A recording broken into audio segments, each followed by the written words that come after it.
시청자 여러분 안녕하십니까? 12월 28일 월요일 KTN 뉴스입니다. 트럼프 대통령이 지원금 금액을 문제 삼으며 경기부양법안에 서명하지 않을 것이라고 위협했었습니다. 그런데 어제인 27일 법안에 전격 서명했다고 합니다. 심경에 변화가 있었던 것일까요? 김용성 기자가 보도합니다. 트럼프 대통령은 어제인 27일 경기부양법안과 정부 예산안에 전격 서명했습니다. 이로써 연방정부는 셧다운을 피해갔으며 수많은 미국인이 팬데믹 관련 지원을 받을 수 있게 되었습니다. 트럼프 대통령은 해당 법안을 일단 서명하지만 불필요한 내용을 삭제한 수정본을 다시 제출할 것이라고 밝혔습니다. 하원은 오늘인 28일 경기부양지원금을 $2,000로 인상하는 법안에 대해 표결을 진행할 것으로 전했습니다. 상원이 해당 법안을 통과시킬지에 대해서는 불투명합니다. 현재 서명된 법안에는 $600 경기부양지원금, $300 연방 실업수당, 임금보장 프로그램 PPP, 임대료 지원 및 퇴거 유예 연장 등의 내용이 포함되어 있습니다. 경기부양지원금의 경우 케어스법 당시와는 다르게 연소득 $75,000 이상인 개인부터 금액이 줄어 연소득이 $87,000를 초과할 경우 지원금을 지급받지 못합니다. 개인에게는 $600, 17세 이하 부양가족 1명당 $600가 지급될 예정입니다. 이러한 팬데믹 지원이 언제 지급될지에 대해서는 아직 명확하게 전해지지 않았습니다.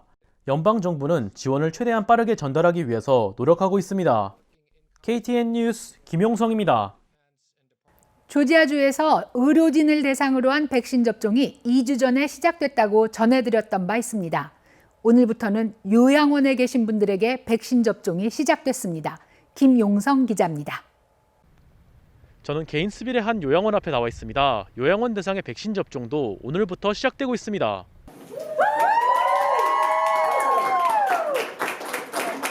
Across the country, no group has been hit harder by the virus than the residents and staff of our long-term care facilities. 요양원 거주자와 직원은 조지아주 코로나19 환자의 5%를 차지하지만 사망자의 37%를 차지하고 있습니다. 요양원 직원이 우선적으로 백신을 접종받을 예정이며 요양원 거주자는 이후에 백신을 접종받을 것으로 전했습니다. You're protecting the residents by vaccinating the staff and doing that very, very quickly. 조지아주의 요양원 중 95%는 CBS와 월그린을 통해서 직접 백신을 전달받을 예정입니다.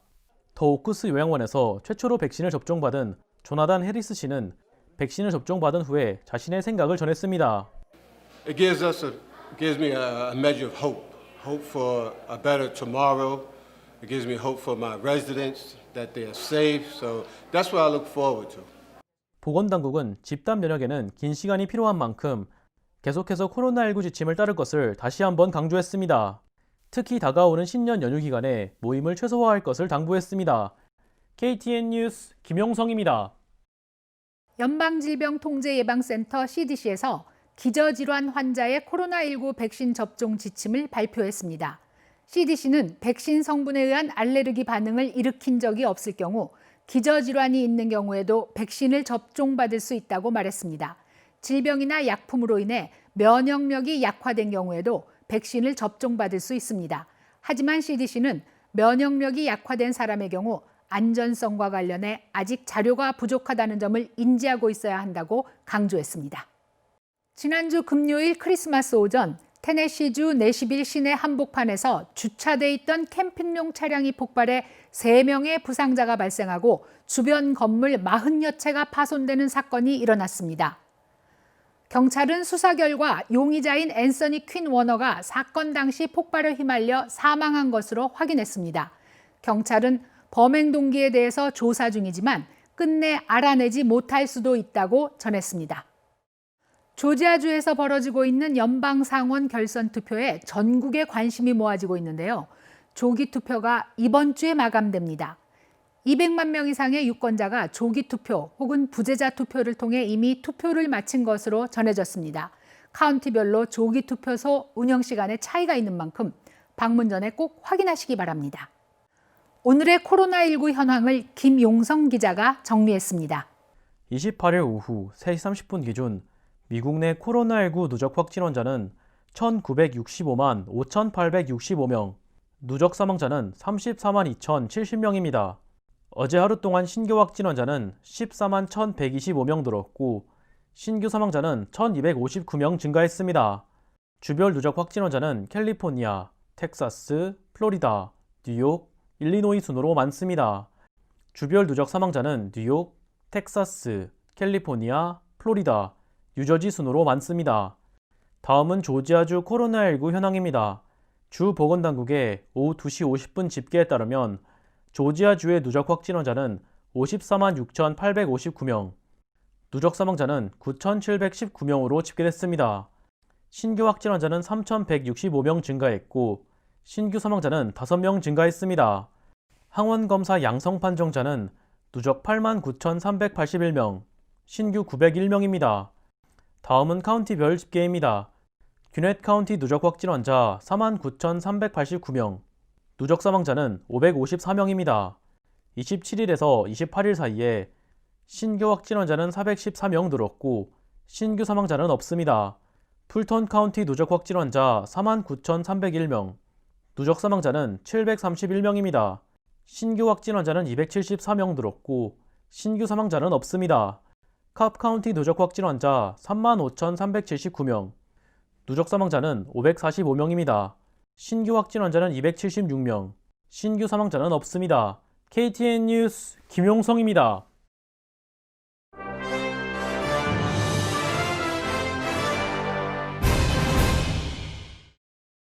백신 접종이 시작되고 있는 가운데 각국에서 백신 여권을 개발하는 작업이 한창인 것으로 전해졌습니다.